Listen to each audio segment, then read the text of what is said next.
जानकी अम्मा को गांव में सभी देसी घी की टिक्की वाली अम्मा के नाम से बुलाते थे।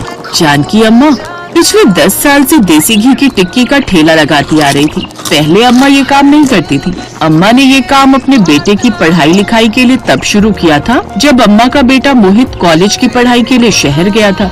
बेटे के कॉलेज की फीस भरने के लिए जानकी अम्मा ने देसी घी की टिक्की का ठेला लगाना शुरू किया और आज जब बेटा पढ़ लिख कर अच्छी नौकरी पर लग गया तो अम्मा को भूल गया। अरे यार, मैं जब भी अम्मा के ठेले पर देसी घी की टिक्की खाने आता हूँ एक बात नोटिस करता हूँ। अम्मा ये पत्ता टिक्की का किस लिए बना कर रखती है? तुम्हें नहीं पता? अरे मुझे तो ये बात पहले से पता है। अरे अम्मा ये टिक्की अपने बेटे के लिए रखती है। जब भी ठेला शुरू करती है तो सबसे पहले 2 टिक्की बढ़िया सी तैयार करके अपने बेटे के लिए रख देती है। तो बेटा यही पास में रहता है क्या? फ्री होकर आ जाता होगा खाने। भैया लगता है गाँव में नए आए हो। अम्मा का बेटा तो पहले कई सालों से मिलने ही नहीं आया, शहर में रहता है वो।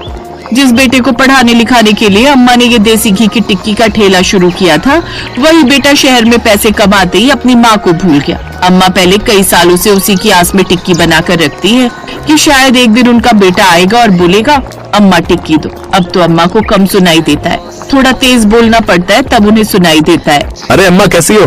ठीक हूँ बेटा। अम्मा बढ़िया सी करारी सी टिक्की बना दो।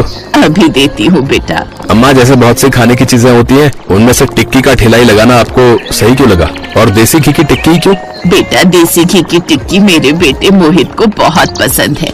जब वो छोटा था तो अक्सर वो देसी घी की टिक्की बनवाता था। फिर जब वो कॉलेज में आया तो पढ़ाई के लिए पैसों की जरूरत थी। मैंने उसी की पसंद की देसी घी की टिक्की बनाकर बेचना शुरू कर दी। अम्मा आप अपने बेटे को पढ़ाने के लिए पहले ही कितने सालों से मेहनत कर रही हो। बेटे के लिए टिक्की बनाकर रोजाना आने की राह देखती हो। पर अम्मा आपका बेटा तो आपको भूल गया है, तभी पिछले 6-8 सालों से आपकी खबर तक नहीं ली। वही तो बात है, पर माँ तो माँ होती है। पूत कपूत बन जाए पर माता को माता नहीं होती।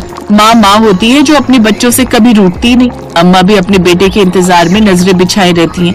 पता नहीं अम्मा का बेटा कब लौटेगा। जानकी को पूरा गांव जानता था, इसलिए सब जानकी की बहुत इज्जत करते थे। जानकी ने कभी मौसम की परवाह नहीं की। गर्मी, सर्दी, धूप और बारिश में भी चाहे बाजार बंद रहे, पर जानकी का देसी घी की टिक्की का ठेला हमेशा लगता था। इधर अम्मा अपने बेटे की राह देख रही थी और उधर अम्मा का बेटा मोहित अपनी गर्लफ्रेंड सीमा के साथ शादी करने की सोच रहा था। देखो मोहित बेटा, सीमा हमारी इकलौती औलाद है। हम चाहते हैं कि वो हमारे साथ रहे। तो कहीं ऐसा तो नहीं कि तुम गांव से अपनी माँ को भी यहाँ ले आओगे और अलग रहने लगोगे? नहीं अंकल, मेरी माँ तो कभी शहर आई नहीं। पिछले कई सालों से मैं भी गाँव नहीं गया। मेरा ना तो गाँव जाने का विचार है और ना ही माँ को यहाँ लाने का। हाँ, शादी के मौके पर माँ को यहाँ ले आऊंगा और फिर शादी के बाद वापस भेज दूंगा। मैं सीमा के साथ ऐसे